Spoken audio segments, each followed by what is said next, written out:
विद्वत जन, मंचासीन विद्वत जन, मेरे प्रिय कलीग्स और प्रिय बच्चों, मेरा टॉपिक है जीवन जीने की सर्वश्रेष्ठ कला, जियो और जीने दो। सबसे पहले इस पेपर को लिखने के पीछे एक अनुराग जैन धर्म के प्रति कैसे आया, उसका मैं उद्धरण करना चाहूँगी। मेरा स्नातक मध्य प्रदेश में दुर्ग ज़िले से हुआ है और दुर्ग में मेरे जितने भी क्लासमेट्स थे वो सब जैन धर्म के थे और उनकी जीवन पद्धति मुझे बहुत बहुत बहुत पसंद आने लग गई और ऐसा लगने लग गया कि वो हमारे हिंदू धर्म के बहुत करीब है और इतने सात्विक विचार उनके होते थे कि मुझे जो है उस धर्म में विशेष रुचि होने लगी। उनकी जीवन जीने की कलाओं में, जीवन जीने के शैली में मुझे बहुत अधिक इंटरेस्ट आने लग गया। तो उसी के वश में मुझे जब डॉक्टर सौरभ मिश्रा जी ने कहा कि एक छोटा पेपर मैं इस सेमिनार के लिए मैं दूं, तो चूँकि मेरा इकोनॉमिक्स की विद्यार्थी हूं तो मैंने इकोनॉमिक्स की दृष्टि से जैन धर्म को देखने का प्रयास किया और जैन धर्म की शिक्षाओं का इकोनॉमिक्स पे भी क्या प्रभाव पड़ा उसको देखने का प्रयास किया। चूँकि विषय अर्थशास्त्र है तो सबसे पहले मैंने डेटा कलेक्ट करना शुरू किया तो मुझे मालूम पड़ा कि जैन धर्म भारत का सबसे बड़ा 6 नंबर पे सबसे बड़ा धर्म है। 2011 की जनसंख्या के अनुसार इनकी पॉपुलेशन, टोटल पॉपुलेशन का 42 लाख थी, लेकिन कई संगठनों ने ये दावा किया कि जैनियों ने अपने को हिंदू दर्ज करा लिया था, जिससे हमारी जनसंख्या इससे कहीं अधिक है। और 2023 में ये 52 लाख, लेकिन जैन संगठनों का दावा है कि हिंदू पॉपुलेशन के बाद हमारी पॉपुलेशन 70 लाख के आसपास है। मतलब टोटल पॉपुलेशन का 0.5% जैन पॉपुलेशन है। जैन अधिक पढ़े लिखे और संपन्न हैं और इतनी छोटी परसेंटेज होते हुए भी भारत की अर्थव्यवस्था में बहुत महत्वपूर्ण योगदान देते हैं। अधिकतर जैन परिवार शाकाहारी हैं और जैन महसूस करते हैं कि भारतीय हिंदू की जीवन शैली के बहुत अधिक करीब है। जैन धर्म की देन क्या है? हालांकि ये बहुत कम है संख्या में, 0.5% ही लगभग, लेकिन जैन कम प्रतिशत होते हुए भी इन्होंने पूरे हिंदू समाज को, भारतीय समाज को क्या दिया है उसके ऊपर मैंने देखना चाहा तो मुझे 4 प्रमुख सिद्धांत समझ में आए। पहला तो जैन दर्शन ने सब दर्शनों को मान्यता दी है। इतना उदार दृष्टिकोण है। इनका कहना जितने दर्शन हैं, जितने संप्रदाय हैं वे सब सत्य हैं, कोई भी असत्य नहीं है। दूसरा, इन्होंने सार्वभौम धर्म की स्वीकृति दी है। एक व्यक्ति किसी भी संप्रदाय में है, किंतु यदि उसका चित्त निर्मल है, वो राग द्वेष से रहित है, तो वो उसका धर्म एक ही है। उन्होंने कहा कि आकाश को जैसे बांटा नहीं जा सकता, ऐसी धर्म और संप्रदाय में आपस में गठबंधन नहीं हो सकता है, वे एक ही हैं। इतना उदार दृष्टिकोण जैन धर्म का है। तीसरा महत्वपूर्ण मुझे बात लगी आध्यात्मिक साम्यवाद, समता का सिद्धांत इन्होंने विकसित किया। उन्होंने कहा प्राणी जीव 2 प्रकार के होते हैं, एक तो हो गया पृथ्वी का एक जीव जो अविकसित है और दूसरे वे जीव हैं जो मनुष्य जीव। लेकिन समता की दृष्टि से उन्होंने दोनों जीवों को समान माना। सब जीवों में प्राण है, सब जीवों में एक समान आत्मा है, इसलिए सब जीव समता की दृष्टि से एक समान है। और अनेकांत का सिद्धांत, अनेकांत का सिद्धांत जैन धर्म का विशिष्ट सिद्धांत है और ये आज लोकतंत्र का युग है तो सह अस्तित्व लोकतंत्र की जान है और ये अनेकांत के सिद्धांत से ही हम निकाल सकते हैं। और इसी प्रकार अभी एक मैम ने ओम नमो अहंतारम का मंत्र पढ़ा था। इनके जो मंत्र हैं उसमें गुणों का स्मरण और वंदन है, किसी का नाम नहीं है। इसलिए जैन धर्म को हम कह सकते हैं कि देश और काल की सीमाओं से अबाधित और शाश्वत है। जैन धर्म के मूल सूत्र हम सुबह से देख रहे हैं, अपरिग्रह, अहिंसा, इनके ऊपर बात की गई है। अपरिग्रह में भी 2 प्रकार के अपरिग्रह हैं, अंतरंग अपरिग्रह और बाह्य परिग्रह। बाह्य परिग्रह क्या है? व्यक्ति का पदार्थ के प्रति रागात्मक भाव, मूर्छा का भाव, संज्ञा क्या दी गई? मूर्छा का भाव, इतनी अधिक आसक्ति, और इसी के कारण ये अंतरंग भाव है। और इस अंतरंग भाव के कारण ही, आसक्ति के कारण ही जो पदार्थों का संग्रह होता है वो बाह्य अंतरंग है। तो यदि हम इन्होंने इच्छा परिमाण व्रत की बात कही है कि यदि हम अंतरंग परिमाण व्रत धारण कर ले तो बाह्य परिमाण व्रत पे अपने आप क्या लग जाएगी? सीमा लग जाएगी। जैसे उन्होंने कहा कि हम द्रव्य से, क्षेत्र से, काल से, भाव से, इन सभी के प्रति अपरिग्रह का भाव रख सकते हैं। परिग्रह का जो कारण है निश्चित रूप से इच्छा, तृष्णा, काम, लोभ और सुखवादी, सुविधावादी मनोवृत्ति का होना।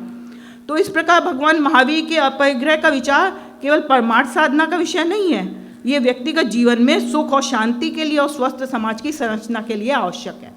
भगवान महावीर ने गृहस्थ, जिसे श्रावक कहा उन्होंने अपने धर्म में, उसके विषय में भी सरल तरीके से व्याख्या की है, उसके लिए निर्देश दिया है। इससे अधिक अच्छा उदाहरण ये है कि भगवान महावीर ने एक व्रती समाज की कल्पना की।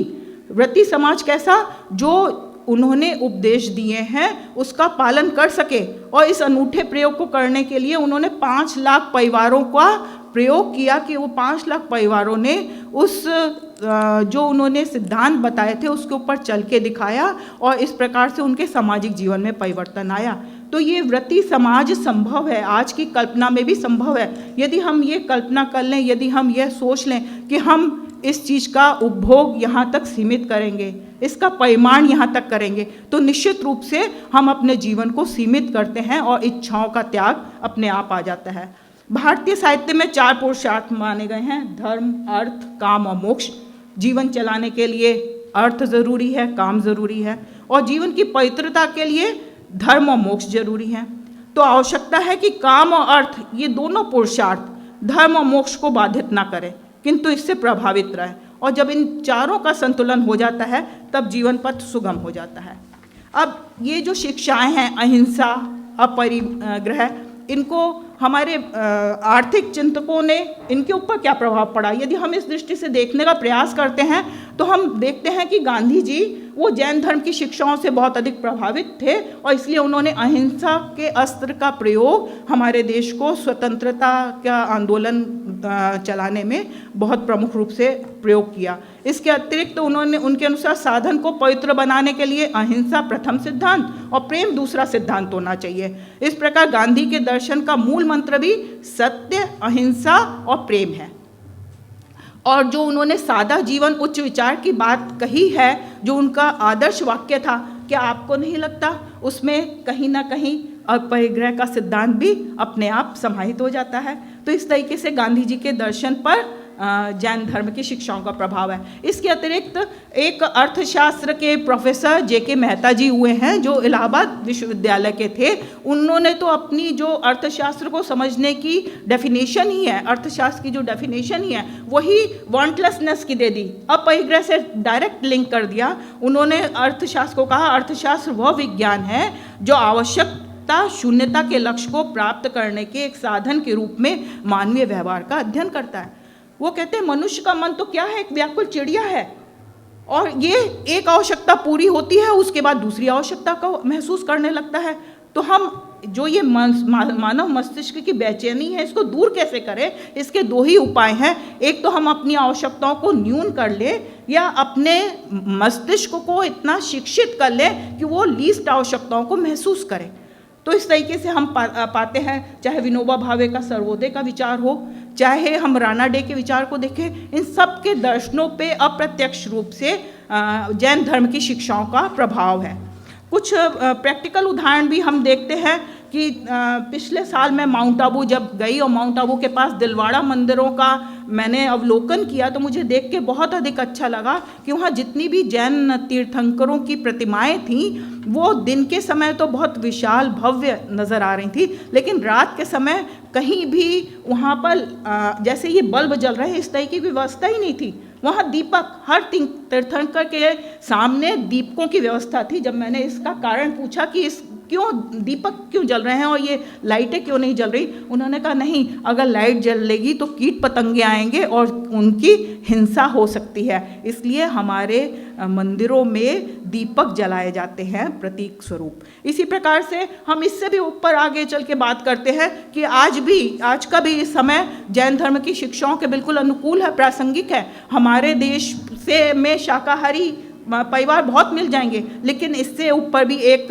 स्वस्थ परंपरा, स्वस्थ समाज की रचना हो रही है, वो भी पाश्चात्य देशों में। आपने वीगन समाज का नाम सुना होगा।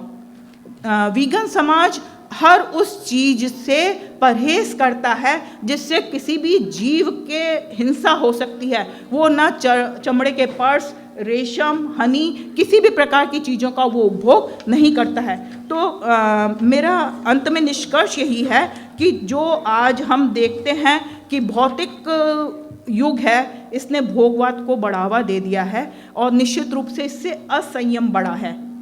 उपभोक्तावादी संस्कृति महत्वाकांक्षाओं को हवा दे रही है। इसलिए जिंदगी की भाग दौड़ का एक ही लक्ष्य आज सबके सामने दिखाई दे रहा है, संग्रह करो, भोग करो। लोभ और संयम, जितना लोभ और काम जितने प्रबल होंगे, तनाव निश्चित रूप से उतना ही अधिक होगा।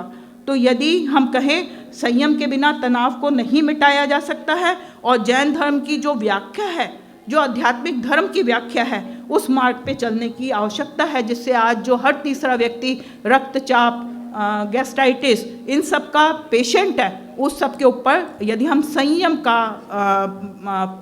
को अपना लें, जो जैन धर्म संयम की भित्ति पे खड़ा है, नींव पे खड़ा है, उसको हम अपना लें तो निश्चित रूप से इन सब से बचा जा सकता है।